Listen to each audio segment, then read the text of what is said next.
They chose the wrong daughter. They gave her everything and gave me nothing. They broke me for years, and now they're begging me to save them. My name is Maya Kensington. I'm 27. I was born into a rich family. Big house, expensive cars, powerful parents. But none of that ever belonged to me. What they never told me as a child, but I later understood, was this.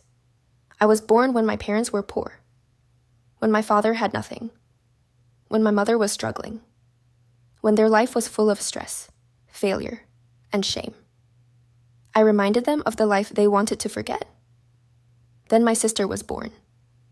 Alexandria Delilah Montgomery Kensington, now 23, after they became rich.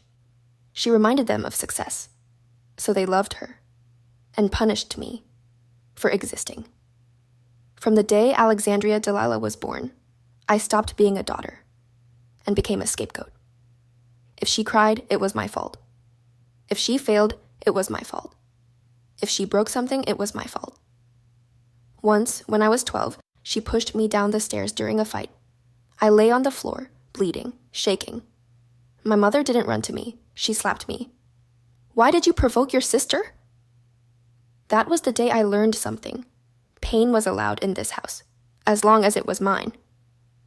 At the dinner table, Alexandria sat beside my parents. I sat at the corner.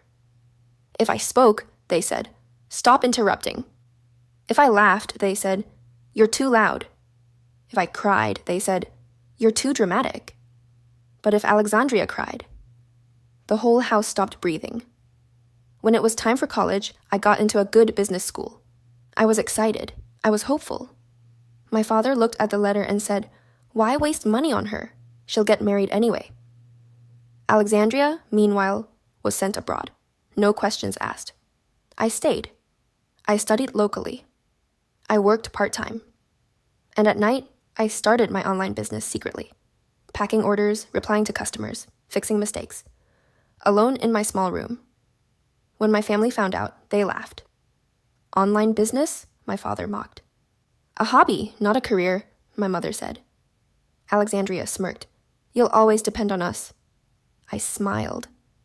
But inside, I was breaking. Family events were the worst. At weddings, business meetings, parties, my parents introduced Alexandria proudly. "This is our younger daughter, Alexandria Delilah Montgomery Kensington." When people asked about me, "Oh, that's just Maya." Once, at a business event, I wore a simple dress I bought with my own money. Alexandria whispered loudly, "Did you buy that online? It looks cheap." People laughed. My mother added, "She has no sense of style, always trying to look important." I stood there smiling, while something inside me died. Then came the night that crushed me completely. Alexandria's engagement. The house was filled with lights, music, and celebration. But I wasn't allowed to sit on the stage. I was told to stay in the kitchen, serve the guests. Don't embarrass us. When I accidentally brushed against Alexandria's dress, she slapped me. "Can't you do one thing right in your useless life?" No one stopped her. Not my parents, not my relatives, not the guests. I went to my room and cried silently, because even crying was considered a crime in that house. A few weeks later, Alexandria stormed into the house crying. "Ethan cheated on me! With Maya!" I froze. Before I could even open my mouth, my mother screamed, "I knew it! You were always jealous of her." My father slapped me so hard I fell to the floor. "Shameless girl! You tried to steal your sister's life," I whispered. "I never touched him. I never even—" But no one listened. They believed her tears, not my truth. That night, my father threw my suitcase at me. "Get out of this house, you're no longer our daughter." My mother turned her face away. "You've destroyed our respect." Alexandria stood on the staircase, watching, pretending to cry. I stood at the door with nothing but a few clothes, my phone, and my dignity. I looked back. No one stopped me. Not one person. I slept in a tiny rented room. I worked nonstop. My business failed once, then twice. Then I almost gave up. There were nights I cried myself to sleep, wondering what I had done to deserve so much hate. But then I remembered. Every slap. Every insult. Every night I was blamed for something I didn't do, and I refused to quit. Slowly, painfully, I built my brand. 1 customer became 10. 10 became 1,000. 1,000 became global. Investors noticed. Magazines featured me. I didn't become rich overnight. I became strong. Meanwhile, the Kensington family fell. Their business collapsed. Their reputation crashed. Their money disappeared. Alexandria's engagement broke. Ethan vanished. The princess lost her palace. One day, they received an offer. A mysterious investor was willing to save them. They were desperate. They agreed to the meeting. When I walked into that conference room, their faces turned white.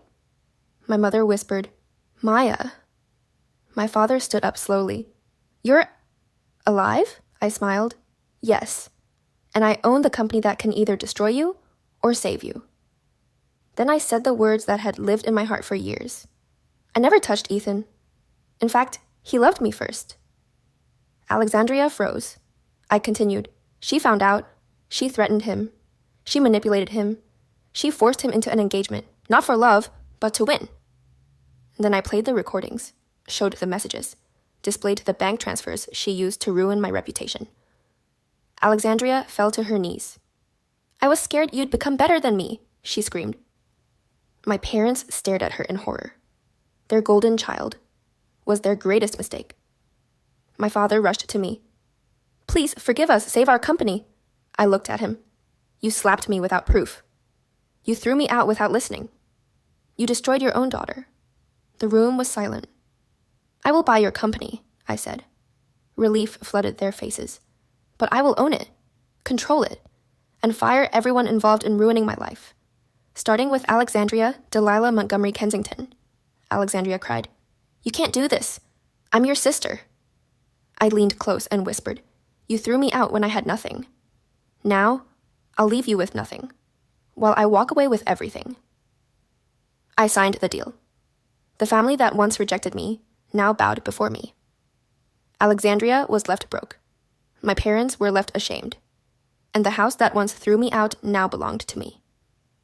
As I walked out, reporters asked, "How does it feel to defeat the family that betrayed you?"